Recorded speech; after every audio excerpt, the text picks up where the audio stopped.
Well, sadly, the next 4 to 6 months could be the worst of the epidemic. The IHME forecast shows over 200,000 additional deaths. If we would follow the rules in terms of wearing masks and not mixing, we could avoid a large percentage of those deaths. Here's a question for Bill Gates. What sacrifice is he making? None.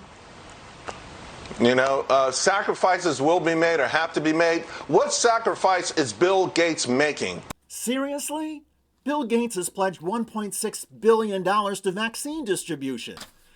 Fox News has a habit of spitting in the face of science and people who support science. Here's another example. I'm not ready to start wearing a mask around my family. I might be like a lot of Americans. Right. I'm going to hold on to a little bit of this, I don't know what we'll call it, individual spirit, but I'm not going to be putting on a mask around my family. I'm just reporting what the experts are saying. No.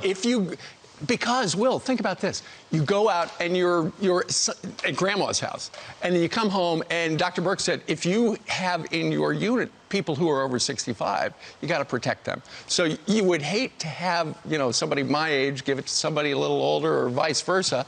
When Steve Doocy from Fox and Friends is the voice of reason, you know we've entered cuckoo land.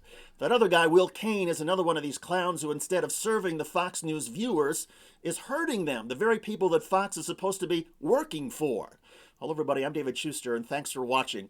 The Centers for Disease Control is now recommending that people wear masks at all times when they are not home. According to the CDC, the U.S. has entered a phase of high-level transmission.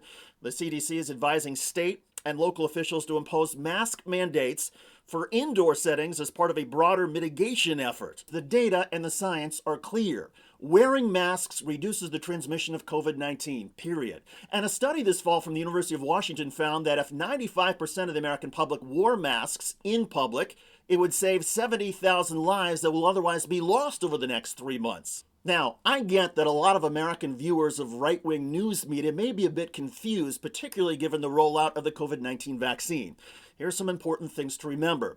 It's going to take a while for most Americans to actually get the vaccine. In most states, healthcare workers will be first, followed by the elderly, followed by essential workers like police, firefighters, and teachers, followed by people with underlying health conditions. Authorities say it may be in April that only half of the United States population has gotten the COVID-19 vaccine.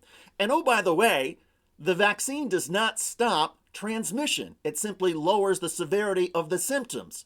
In other words, we're all going to have to be wearing masks and engaging in social distancing for some time. If you want to go to a concert or you want to go to a movie theater, those are places where I would go to a movie theater next fall, but I'd probably wear a mask in the movie theater.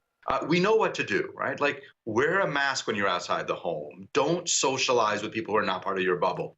These are not things you have to do forever. Here's the bottom line. If you care about your own health or the health of your family, friends, and community, do not watch Fox News unless it's for entertainment purposes. If you rely on Fox News for expert advice, it could literally kill you.